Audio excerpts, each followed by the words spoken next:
Hello and welcome to today's Four Piece Podcast. I'm your host, Trunnis Goggins, and today I am wearing my favorite hoodie. It's my Buffalo Sabres Salute to Service hoodie. As you know, I'm a huge hockey fan. I'm a huge Buffalo Sabres fan. I love my hometown of Buffalo, and I'm wearing this for two reasons. Number one, because the hockey season's winding down, and nope, the Sabres are not in the playoffs, and that's been 14 years in a row. We've gone through a lot of stuff on this planet without the Sabres making it. But the other reason why I'm wearing it is because my good friend and co-author Tom Bender is going to be on the program today.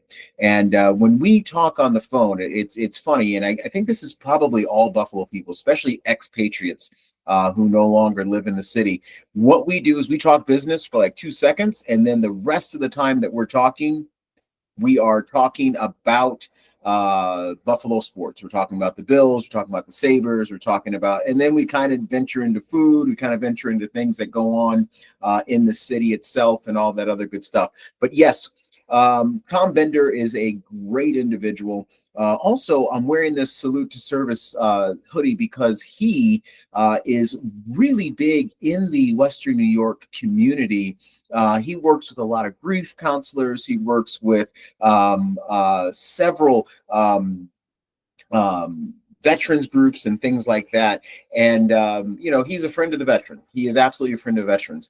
He's also a father. And what he is going to be on today talking about is a very serious subject. It is a subject that it's fentanyl. And that's all I can talk about. And that's all I can say. Fentanyl has gotten into our communities, and it has been probably the main culprit of several accidental overdoses and things like that. And unfortunately, Tom is a victim of that. He lost someone very special, and we'll be talking about that today in the program. And again, I do want you to know that this episode, it is a sad episode. It is something that I really want you to listen to because it's something I want you to pay attention to. I want you to pay attention to people around you, especially your loved ones, to see, what can be done to stop this epidemic. It is hurting so many different people. We will be back right after this with my good friend Tom Bender. Be right back. There is no loss greater, no pain deeper than that of losing a child. In stories of children lost, from the ones who love them most, parents share their journeys through heartbreak, healing, and remembrance. These are not just stories of loss, but of love that never fades, memories that never die, and strength that carries us forward. For those who grieve, for those who remember, for those who seek understanding, this book is for you. Now available at Barnes & Noble, on Amazon, and anywhere you buy books. Find comfort in shared stories. Welcome back to the Four Ps Podcast. In the very beginning of this podcast, we were talking about how purpose sometimes is thrust upon you. And it's thrust upon you in many different ways. Sometimes it's good, sometimes it's bad. I use the example of George W. Bush's presidency, how his purpose, what he wanted to do, and what he ended up doing were totally different. And we also, about a couple weeks ago, we had Erin Bleckman, who was on the program, who talks about her purpose being changed. Today we have another individual on our podcast today. His name is Tom Bender. We got to know each other, and I really have to say there was an instant connection between the two of us. Not only are we both from Buffalo, New York, but we also share some things that are not great things to share. But we also, because of those, we didn't allow our grief to affect us in the way where we were shut down. As a matter of fact, we are, and I know Tom for sure is out there helping individuals in their purpose. Tom, before I even say anything, he is a musician, he's an entrepreneur, and he is also someone there that is there for you. He is a father, and he is many things. Tom, welcome to our show. How are you doing today? Doing great, Trunnis. Thank you so much for having me. I appreciate it. Well, I appreciate you being here. Tom, today we're going to talk about something that it's unfortunately it is it's affecting everybody. It's affecting everything. It is it's bad because it's just it's a horrible thing, and I don't want to go too deep into it. I want you to do it. But Tom, I know you had a son. His name is Jeff. If you don't mind sharing your story. Love to, actually, believe it or not. After people hear it, they may say, love to. What do you mean? But Jeff is my only biological son. I have a daughter who I adopted, who was my ex-wife's daughter, but I adopted her at a very young age. She was 2 years older than Jeff.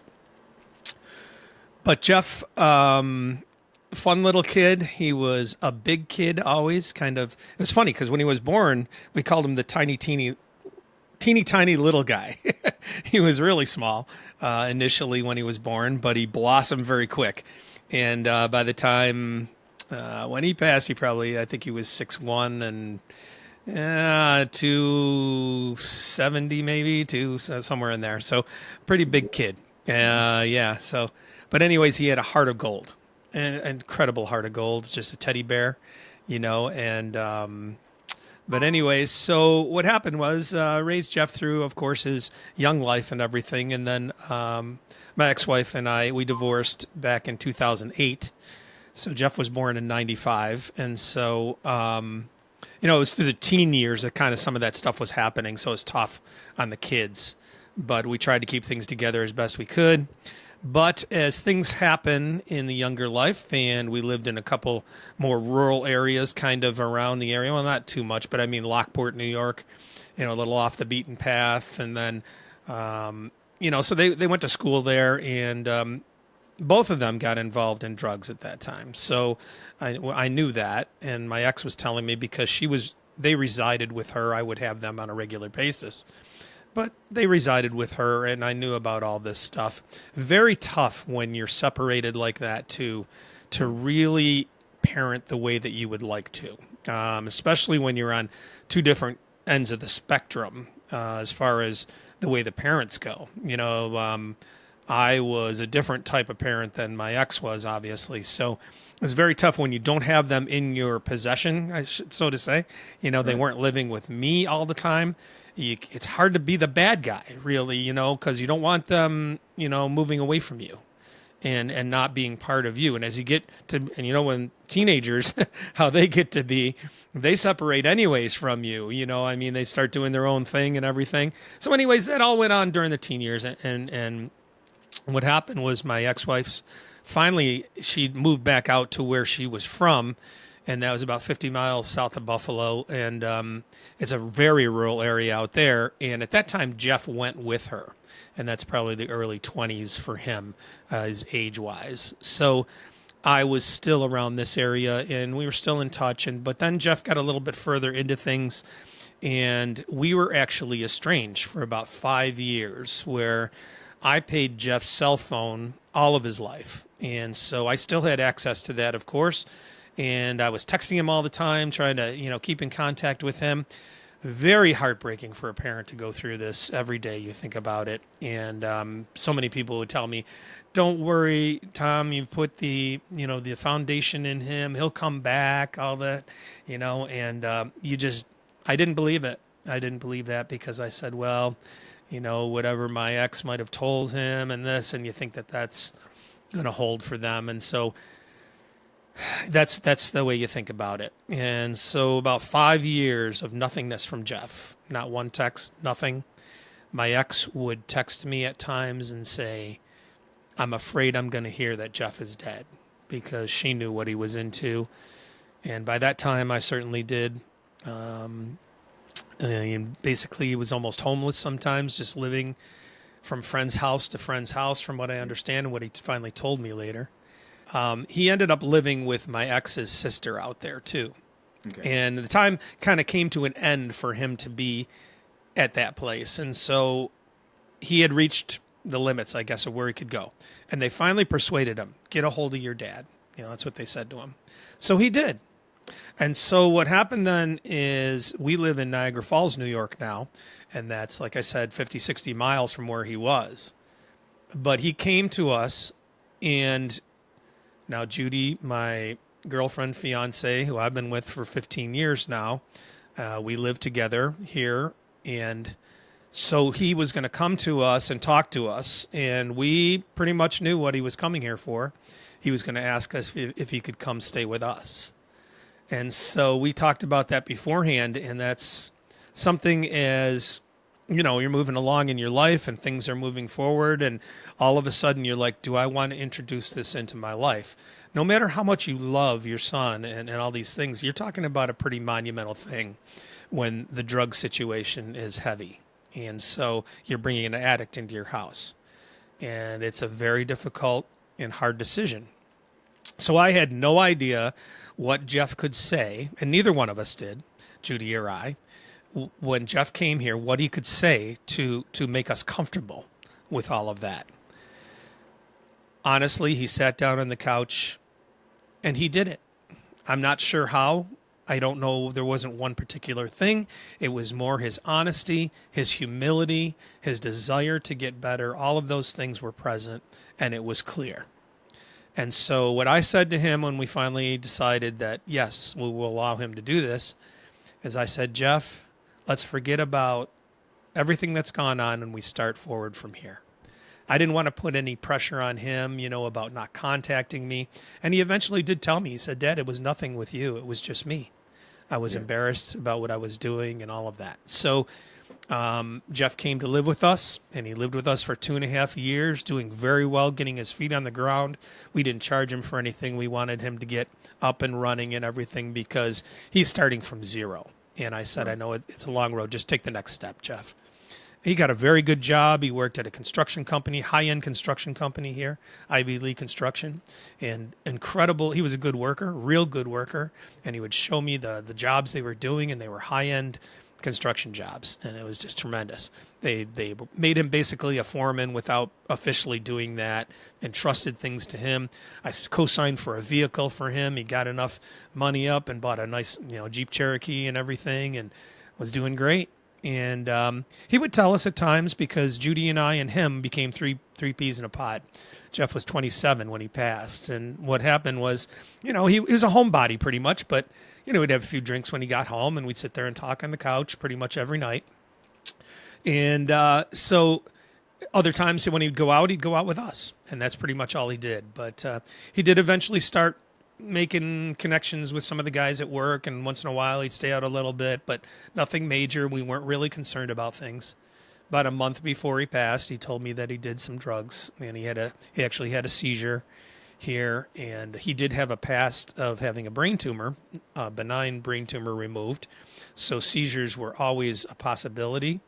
And now we don't know if the seizures that he did have after that were from the drugs or from that. But he did have one, and he admitted to us that he took some things. And I said, Jeff, you're playing Russian roulette with this stuff nowadays. And we didn't think that there might not be failures. And so I tried to encourage him moving forward. And it was a Wednesday night. We had Chinese food like we normally do, or like we do sometimes. And he ordered with us, and we ate it downstairs. Judy and I went up to bed to watch a movie, actually. Jeff lived up on the 3rd floor. And we heard him go up that night. And the next morning, I got up with him every single morning. I get up early, and so I sat with him and had coffee every morning before he went to work. And he did go to work every day. And so I got up that morning, and it was icy outside. It was February, and there was like an ice storm. And so he wasn't up yet. And so I texted him, and I said, no work today, because I thought maybe because of the ice storm or whatever. And, of course, no response. And then I got myself ready to go to the gym, which I normally did after he left for work. He'd leave before me. And I just had the feeling that I had to go up and check. And I found him that morning. So brutal, traumatic to go through. I screamed and had the father's wail that you will hear about. And Judy held me and I said, what am I going to do? What am I going to do? What am I going to do? Your world is blown apart. There was no foundation for me. There was nothing. You can't even describe the loss you are in. Everything is wrong. Everything's different. Everything's not tangible. Whatever, however you want to describe it. And I know you know that feeling, Trunnis. Yeah. You're describing everybody, every parent's worst nightmare. All right. It just for you sharing this is again, it's extremely brave. When I lost my daughter, I didn't, I lost her in a different way, but I mean, it's your story. And I'm just going to say it from, it is the hope, I mean, children, doesn't matter who it is. I mean, we all have, the Bible says, train a kid, train a child in the way they should go and they will not depart far from it. So everybody, if they wrote something like that in the Bible, that means since the beginning of time, kids go out and see what else is going on out there. Mm-hmm. And your son literally was taking steps like, hey, I can do better. I am better. And he was better. Yeah. That the draw of that temptation. He did say to us at times, in fact, one time we were out at one of the clubs, we go to a bar, just a local bar here. And I heard him and Judy talking at the bar. And now Judy was very close to him. And they're just talking regular things. And then Judy's like, what? Don't say that. Don't, or something to that effect. Like, how can you say that? Like she was angry with him. And what he had said to her was that, I can't tell you that I'm not going to do it again. And it just shows you. Now, Jeff, I didn't mention it specifically, but Jeff died of fentanyl poisoning. And so I don't know if there was another drug involved. We found tinfoil up there at the scene.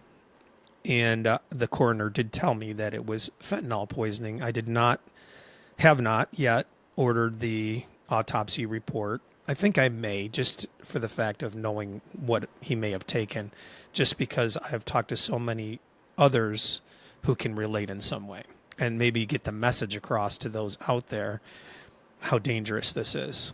And now I would suspect, because some people said to me, do you think he did it intentionally?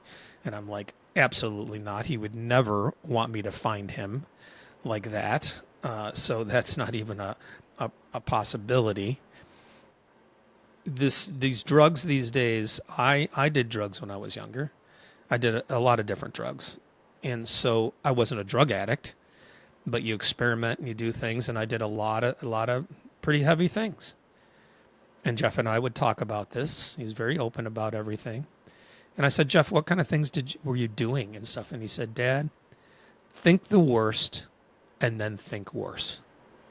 That's how bad the stuff he was doing. So I don't have all the details of those things, but I'm sure that he thought he could handle it. Or something he's done many times before. That's what he was doing on a Wednesday night up in his bedroom. No rhyme or reason to this. A Wednesday night, before going to bed, and he was loyal to going to work every day. He was not someone who missed work the next day because of doing things or whatever. So those of you out there that think you may be able to handle this in some way or function the way that normally like you might, this is it. I'm in a men's group too of all fathers who have lost children. One of the dads in there, his daughter, by everyone's account, all of her friends, everybody else, never took anything. She went to college and she was taking something because of the studying or whatever, ordered it online, one pill, and she's dead. Yeah. And I, being a college professor myself, that actually happened in our school. The same thing that you just said, a kid was trying to double up on his, trying to graduate early because he wanted to go and get started on his master's. And he wanted to start quick because there was an opportunity for a job or whatever. And same thing, one pill. And you don't know. There was I had somebody on this program about a year ago who actually went to the hospital, did a line of cocaine and thought it was just cocaine, and almost died. And the doctor said, "Hey, you had fentanyl poisoning." And the guy was like, I don't do that stuff." He goes, "Well, you did."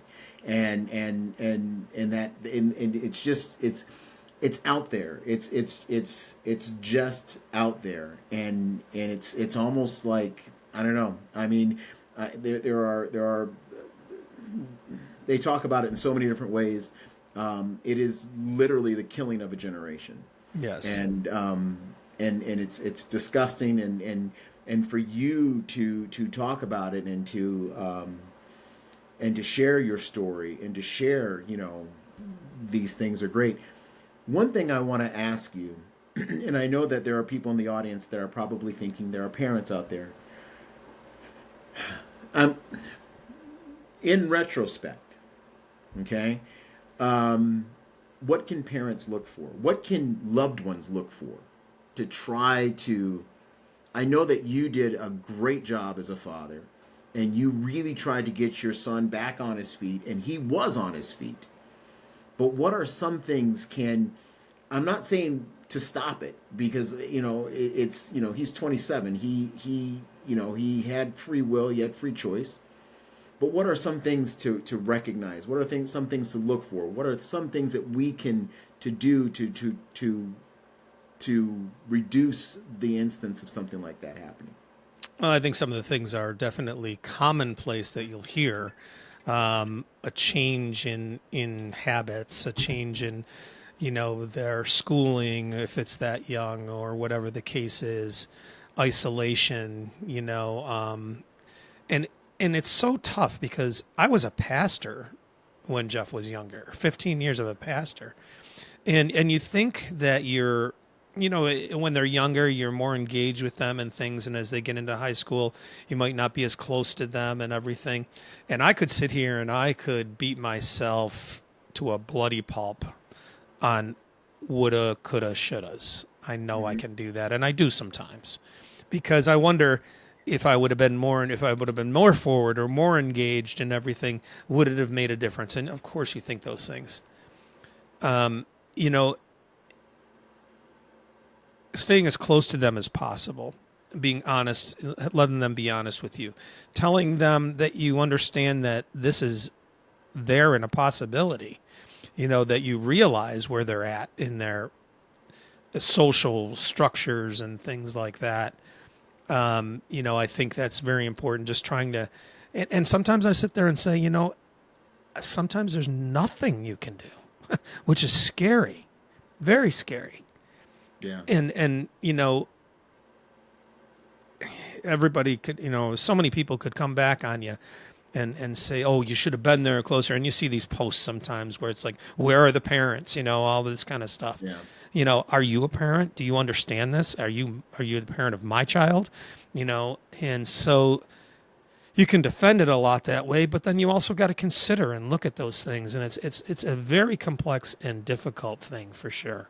You can be as close to your child, and some of these dads that I know, very close to their children, and there wasn't these estrangements, and there wasn't these things going on that are signs for you out there. It's just very scary and very difficult. I think honesty from the beginning, it's from very young, just making sure they have an open source with you, and that you're close and you can talk about everything and anything, and help them feel comfortable with that. That's the best that I can give you. I mean, sometimes, as sad as it is to say, no matter what you do, it's not going to matter. But being aware of all these things is huge when you talk about it. I mean, Jeff knew. I said, Jeff, you're playing Russian roulette, like I said. And he knew. But I think sometimes now, too, the drugs, they're different than when I was younger. I think the drugs are actually cause changes in their mind, and Yes. and causes them to be addicted to these things, and in a hopeless sense, and that's even scarier. So, the awareness, we get out there all that we can, get in front of them. I would have no problem going in front of schools and talking about my son and what he did and what he went through, because there's always, you hear these stories of one kid out there, I was at your thing and I heard you, and I tried to stop it and everything. I now do a podcast, and so I recently have been driving. That's the way I've been making my income. I didn't go back to music. I'm now taking some steps to going back into music in some ways.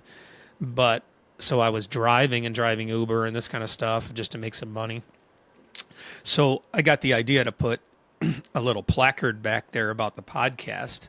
And so I put, my son Jeff died of fentanyl poisoning. And then I put, I'm okay to talk about it. And that line right there has opened up so many conversations in my car with addicts, kids, people I'm giving a ride to the methadone clinic, and they open up and start talking about everything. And I think, that sometimes, they'll say to me, I can't believe that I got you as my Uber driver, and so hopefully that's all you can do, is hope that that's staying with them and resonating them. Because I say to them, look at, you got people who care about you and love you around you. Don't let what happened to me happen to them. Absolutely. It's like, your podcast is called Heroes in Grief, yes, right? yes. And the openness. I know I've been on your podcast. The conversations that we have on your podcast. I didn't lose my child to drugs. I lost her to a homicide. But on the same note, there are some common threads. I know that for men, and I know that you talked about the men's group that you're involved in and things.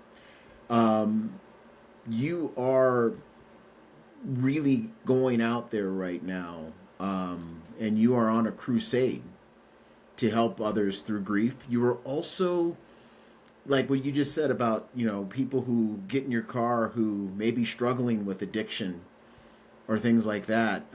You are really, and even your demeanor. It is such a warm, open demeanor, where people do want to talk to you about their grief, and even their addictions.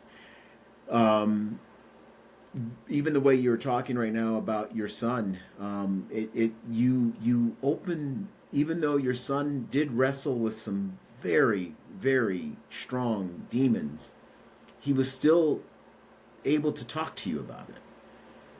And as a father, and that's one thing, like, you're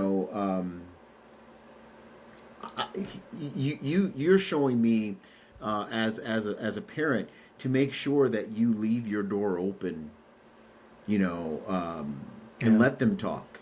Because I know, even the way I was raised and the way I even raise my kids, I am making that transition now with you and Aaron Blackman, who was on my program a couple weeks ago, of making sure that I'm not just that, that dad. I was the more of the. You ever seen Good Times? Yeah. All right, remember James Evans? Oh, yeah, yeah. Dad. Yeah, I was that kind of dad. You know what I mean? Hey, this is the way it is. Right. But it's not. It's not. I mean, it's cool to be the James Evans dad once in a while, but you need to have an open forum, and that's what you did, and what you're doing now. Going back to what I just said, what you're doing now is you're leaving an open forum. I love the fact that in the back of your car, you say, "Hey, this is what happened, and I'm open to talk about it." And you get people to talk to you. Is that correct? They do. They open up. It's amazing. I have a camera in there, and it faces inside too. And in the men's group, we were talking about that, and the idea came up because I'm into meditative practices, and I believe that the universe is guiding me, God, whatever you'd like to call that. I believe that I'm guided in what I do. I think I'm called to do the podcast. I'm called to do these things, and they come from that source, that these suggestions of such things. And so the idea of with the camera and everything, when these discussions arise, and the name popped up, and I said Karma Cab, like Cash Cab used to be or whatever. Yeah. And so I've actually got some recordings of people when these things just come up, or they might be someone who's on the same, believe in the metaphysical things like I do, or whatever the case is. And I always ask them, like on the camera, I say, is it okay if someday I ever post these things? I don't know if I ever will. But, you were talking about with your child like that. And I think one of the things is you can be authoritative, but maybe try to, and I'm not talking to you specifically, but anyone who might be that way, to say, maybe try explaining. Like I would always try to explain, this is why I'm being this way. All right. Because I understand these things, and try to get it under to another level instead of just putting the fist down saying this is the way it is and you're going to listen to me and that's all there is to it. They're going to resent that. They're going to turn against that. That always happens. So I think maybe explaining a little bit of what the purpose is behind it. And you give, as with anybody, to empower them, and this through the things that you do, that if you do allow them to have some responsibility in it, if you allow them to have some ownership of things, whatever the case is, they may feel more valid and not having to seek out these other things that they try to fill those voids with. Absolutely. So maybe that can help. I don't know, Tom, thank you so much for being on the program. You, audience, will be able to see how to get in touch with him. I want you to listen to his podcast. Again, Heroes in Grief is his podcast. He will be in the next Stories of book, which will be out here in the next couple of weeks at the end of April. He is going to share his story in a little bit more detail. Also, like I said, he is doing great things in Western New York and throughout the country. His name is Tom Bender. You will see his contact information in the podcast notes, and we'll be right back right after this. Your story matters. Your voice deserves to be heard. At DNP, we bring your dream, purpose, and passion to life in print. Whether your manuscript is ready to go or just an idea waiting to unfold, we're here to guide you. With expert editing, stunning graphics, and the knowledge to make your book a reality, we'll help you share it with the world. From book festivals to signings, this is your moment. Let's turn your dream, purpose, and passion into print. Connect with us today and make your dream a reality. Welcome back to the program. Again, this was intended to be an awareness episode to make you aware of what's going on. A couple of years ago, I think it was 2, maybe 3 years ago, something like that. I don't remember. And again, I'm giving you stories from a 54-year-old mind, so please forgive me. A lady in Tennessee, I think it was around the Nashville area, picked up a dollar bill at a McDonald's parking lot. And she almost died because the dollar bill had fentanyl on it. Then she picked it up, she touched her face or something like that, and she ended up in the hospital for quite a long time for fentanyl exposure. You see videos all the time of police officers having to get Narcan because during a drug traffic stop or something like that, there's fentanyl in the car or wherever, and they ended up getting affected, and they end up getting sick as well. Fentanyl is everywhere, unfortunately. Even the innocent are affected by fentanyl. People who are drug addicts who don't want to do fentanyl are dying from it, getting hurt from it. It is an awful thing, and it hurts so many people throughout the nation and throughout the world. So please be mindful of that. On a different note, I do want to change this up. Next week, I have a special announcement. We are going to be doing something a little different, and I'm not going to tell you everything that what's going to be in next week's announcement, but I'm going to tell you, I went to Australia, just got back, and when I went there, I went to an event that, as much as I love sports, as much as I love pushing my body to the absolute limit that I can, and I haven't been doing that lately. I've just been sustaining and maintaining where I am. I went to an event that really ignited a fire in me, that even at my old age, and I don't want to say super old, I mean, I'm middle age, I'm 54, but even at my age, it's something that I'm going to want to pursue. And I want you to be on that journey. So if you are sitting there and you know that you need to take yourself to the next level, not only mentally, but physically, spiritually, anyway, you ready to take yourself to the next level? You know, I always talk about that. I have all my guests on here talking about that. I always talk about getting to that next level. You know what? I need to start being an example. And I wasn't. I will tell you that right now. I was not the example that you guys are looking for as far as that is concerned. But you know what? I'm going to be. And next episode, I'm going to make an announcement. And you, my listeners, are going to go with me on a journey where I'm going to take myself to the next level. And hopefully you learn things, because I'm not going to be the only one in this journey. You learn things from this journey that help you and inspire you to get to that next level as well. I will be talking to you next week. And again, like I said, pay attention to that special announcement. And we always have fantastic guests on the show. You're going to love our next episode. I'll talk to you soon. Bye-bye.